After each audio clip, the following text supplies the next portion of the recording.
अष्टम स्कंद में मनवंतर की कथा और मनवंतर में प्रभु का अनेक मनवंतरों में प्रभु का अवतार होता है। एक मनवंतर में प्रभु ने हरि अवतार धारण किया,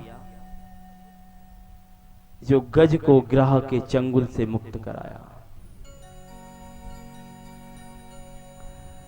एक बहुत ही मतवाला मनमस्त हाथी था,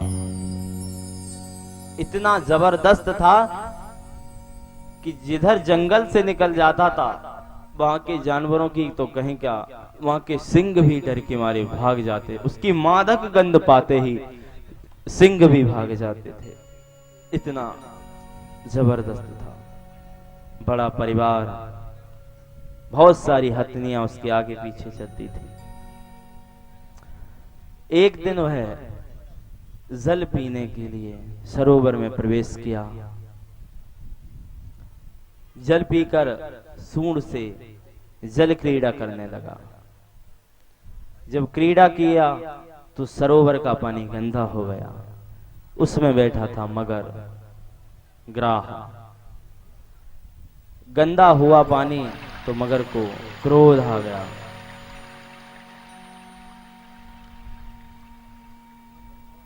और उसने गजेंद्र का पैर पकड़ करके अंदर खींचने लगा। गजेंद्र ने सोचा, विचार किया, अरे ये नन्हा सा जीव तुच्छ मेरा क्या कर लेगा। कोई विचार नहीं किया। गजेंद्र का पैर मगर पानी में खींचता है तो गजेंद्र जब बल लगाता है हाथी तो बाहर आ जाता है, लेकिन फिर जब बल लगाया मगर ने तो फिर हाथी को जल में खींच के घसीटता हुआ ले गया। हाथी समझ गया ये कोई साधारण जीव नहीं, छोटा जीव नहीं। तो उसने अपने परिवार वालों से कहा, मुझे बाहर निकालो, इससे मुक्ति दिलाओ। उसकी हथनियों ने भी, जो उसकी पत्नियां थी, उसकी सूंड में सूंड फंसा करके खींचा। फिर बाहर आया किनारे पर, लेकिन फिर परिवार के साथ जब मगर ने जोर लगाया तो पूरे परिवार के साथ अंदर घसीटता ले गया। हथनियों ने भी थक करके छोड़ दिया। निराश होकर के देखा जब नहीं निकल रहे तो चलने लगे। क्या है ये गजेंद्र, ये गज ही, ये हाथी ही है हम।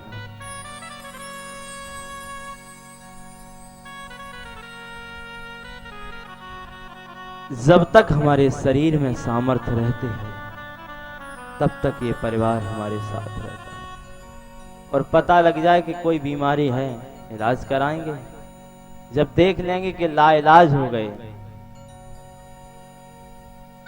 क्या करें, अब तो ठीक ही नहीं होते, अब तो भगवान सुन ले, सुनता ही नहीं, या तो इन्हें उठा ही ले या ठीक ही कर दे। परिवार भी साथ छोड़ देता है। हथनियों ने भी साथ छोड़ दिया। हाथी ने कहा, मैंने सारा जीवन तुम लोगों के ऊपर समर्पित कर दिया, तुम लोग मुझे छोड़ करके जाने लगे। हाथियों ने कहा, क्या करूं प्रभु, केवल आपके न रहने से परिवार तो नहीं मर सकता।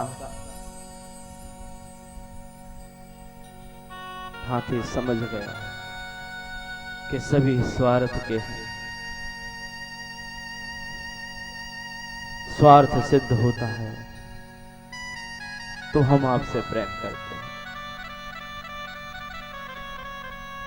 हाथियां चली गईं और गजेंद्र को ग्राह जल में खींचता ले गया।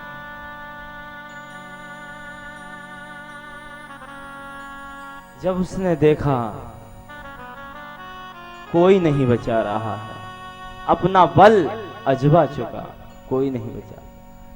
व्यक्ति को भी सबसे पहले जब बुढ़ापा आता है ना तो पैरों में ही दिक्कत होती है। क्या हुआ महाराज, घुटने काम नहीं कर रहे। अब ऊंचे पद प्रतिष्ठा वाले लोग हों तो घुटने भी चेंज करा देते हैं, आजकल तो ये भी व्यवस्था हो गई। लेकिन बुढ़ापे में भी व्यक्ति के घुटने साथ छोड़ दे। समझ लेना चाहिए कि मगर ने पैर पकड़ लिया है, लेकिन जीव अपने ताकत के मद में भरा रहता है और लड़ता है उससे। अरे जैसे गजेंद्र, अरे ये तुच्छ जीव मेरा क्या कर लेगा, बाहर घसीट के ले आया, लेकिन फिर जब उस काल रूपी मगर ने फिर जोर लगाया तो फिर अंदर ले गया। ऐसे ही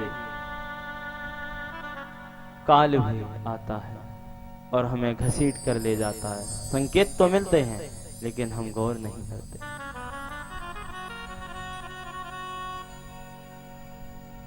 पहले पैर काम करना बंद करते हैं भाई। ये जो इंद्रियां हैं ये शिथिल पड़ने लगती हैं, काम नहीं करती हैं। गजेंद्र ने स्तुति की, लेकिन स्तुति तो की, किसी देवता का नाम नहीं लिया। अब जब नाम नहीं लिया तो सभी देवता कहते भाई इसने हमारा नाम तो लिया नहीं, हमें पुकारा तो है नहीं। जब पुकारा नहीं तो ये स्तुति किसकी मानी जाए।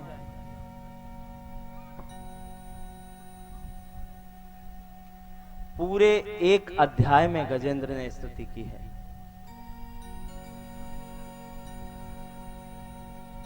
ससंकल्प यदि इस एक अध्याय का गजेंद्र मूछ का कोई पाठ करता है तो उसका बड़े से बड़ा संकट टल जाता है, बशर्ते ससंकल्प।